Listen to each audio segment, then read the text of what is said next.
The confirmed cases have crossed 5 lakh. The world's biggest cities are shut.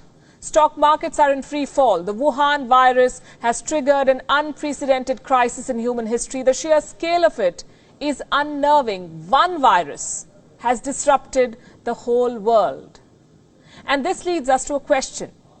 Is the Wuhan virus the world's biggest intelligence failure? Did no one see it coming? Were these countries too complacent? By the time the world swung into action, the virus had already crossed most borders. And now everyone is playing catch-up. Well, almost everyone. There is one country that seems to have an edge right now. The home country of the Wuhan virus, that is China. There is no doubt that China was hit for weeks, that Chinese people suffered. But now China says it has contained the threat. So it's closing down borders and opening up businesses.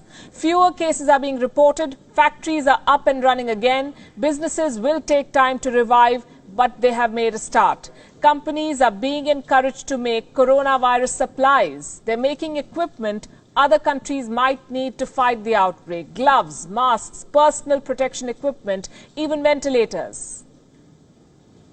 So first China put the world in ICU, and now it is selling them ventilators.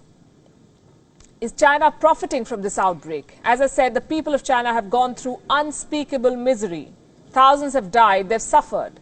But big business and the government now stands to gain in China. And if this sounds too sinister a plot, look at this. This is a book written in 1999, and this could offer clues into the Chinese mindset. It's called Unrestricted Warfare, China's Master Plan to Destroy America. It's a book on military strategy. It was written by two Chinese generals, Qiao Liang and Wang Xiangzu. The book makes an argument. It says that China cannot defeat America in a direct military confrontation, but it can leverage its economic prowess to leave the Americans behind. Now, the book's assessment has some eerie similarities with the present situation. It is being quoted by conspiracy theorists. They claim that amid this coronavirus crisis, Beijing is executing its world domination plan. On this show, we do not go by conspiracy theories to make our assessments, so we set out to look for the facts. What we found was most interesting, and we have that for you tonight. Let's first talk about the situation in China. What is happening in China right now? Restaurants, zoos, even the Great Wall is open to tourists. Not foreign tourists, because they may bring back the virus, but the Chinese are out and about. As we say in television, they're moving towards normalcy. Restrictions are being lifted, factories are coming back online, businesses have resumed in many parts of China. At this rate, China's businesses will be up and running in a few weeks, not without government help. Like most countries, China too has announced a relief package to revive the economy. Communicated the figure of a totality of 344 billion US dollars. In terms of mainly fiscal measures. First and foremost, we try to stabilize the Chinese economy. And with the measures we have started to take, with the return of the work of the workers and the resumption of productive activities by the factories across the country, I think the Chinese economy is coming back to life. Coming back to life. They have a plan, revive the economy. What does this tell you? While major countries are struggling, China is already making a head start. China also has an interesting pattern. Look at this map.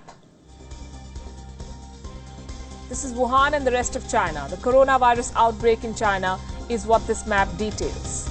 Now, some of the biggest cities in China were largely insulated from the outbreak. I say this is interesting because while the virus spread and unleashed chaos in the remotest corners of the world, it couldn't do much damage in China's top cities. I'll give you examples with numbers. Let's start with Beijing. Beijing has recorded more than 500 cases. 8 people died in the city. Do you know what's the population of Beijing? 2.15 crores. Shanghai reported 468 cases with 5 deaths. Shanghai has a population of 2.4 crores. Among the 10 most densely populated cities in the world, only 5 deaths, less than 500 cases. The point I'm making is that China's financial hubs have largely emerged unscathed from this crisis. They can bounce back quickly. They're boosting business by creating opportunities. What does the world need right now? Personal protection equipment, masks, they're in short supply. Guess who's filling the gap? Chinese companies already at work to supply to the world. According to a report, almost 9,000 new manufacturers started producing masks in China this year. They began business in the first 2 months of 2020. China's daily mask production has crossed 116 million now. Many companies have overseas orders. They're selling outside China. One of the biggest companies is Dawn Polymer. This is a Chinese company. It supplies the fabrics used to make masks. Dawn Polymer has a 40% market share in China. And the value of its shares, the company's shares, has shot up by, listen to this, 417% since January. 417% in 3 months. The holdings of the company's founders now stand at a whopping $1.9 billion. The coronavirus crisis has only meant good news for their business. Here's another example of China creating opportunities from the crisis. Buying out distressed assets. Case in point, Australia. The Scott Morrison government is worried about Chinese companies taking over Australian businesses. Reports say Australia's Foreign Investment Review Board is now gearing up. Why? Because they fear takeover attempts from China. Distressed Australian businesses and assets are on China's radar. It's not just Chinese companies that stand to gain. Foreign companies based in China are also back in action. BMW's factories resumed operations in February itself, last month. Fiat Chrysler has also restarted production. Foxconn has resumed work in its mainland China factories. Foxconn manufactures for leading tech giants like Apple and HP. Tesla's factory in China is back online too, reportedly with help from local authorities. Members of the Chinese government allegedly helped Tesla secure key supplies.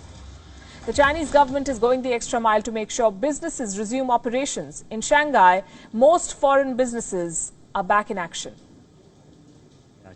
All foreign-funded enterprises have resumed operation, with an 80% employee return rate and a 70% business resumption rate. The overall situation is steadily improving. So while it sounds crass to say that a company or a country profits from a pandemic, these are the bitter facts. China exported a virus to the world. Now the world is sick and China is selling them the balm. And while the world tries to heal, China is already up and running.